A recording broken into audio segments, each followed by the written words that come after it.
काजू कतरी बने खोआ चोखा, लक्ष्मी स्वीट के 2 तोला समोसा, 2 तोला रानी मिठाई आनी बानी, मोर राहत ले नहीं हो वही तो लालो चाना।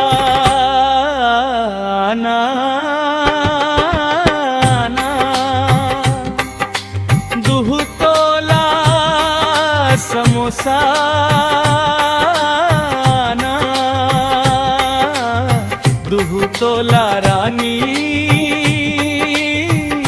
गरम गरम समोसा।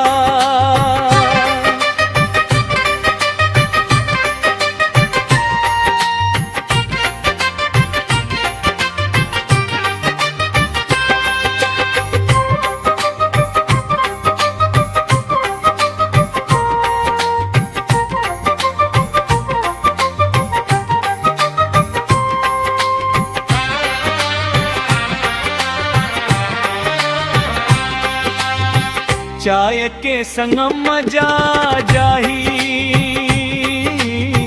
देखत देखत दिल हाँ फंस जाही, तोर मुस्कान मन मिठास भारी, समोसा खा के हंस दे रानी प्यारी, दुकान मन भीड़ जलेबी दिखे गरम, खाके देख झन करना तय शरम, लक्ष्मी स्वीट में नाम है तोर छापा, समोसा खाते खाते मोर दिल हारा ना।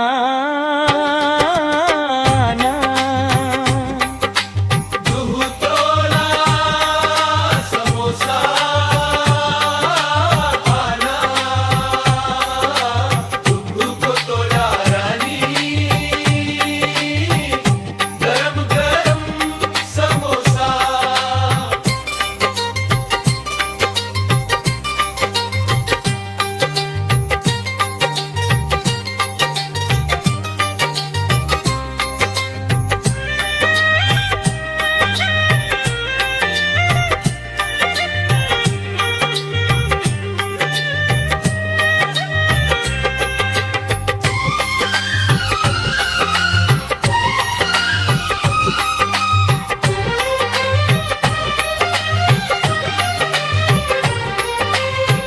काजू कतरी झन छोड़ बेरानी,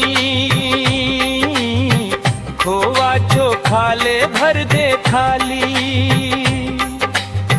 मिठाई खा के हो जाही मस्तानी, डिस्को बीट मनाचे सब संगवारी, तोर बिना मोर मन नहीं लागे, समोसा देखे तोर याद आ जावे, डिस्को लाइट मन चमके तोर चेहरा,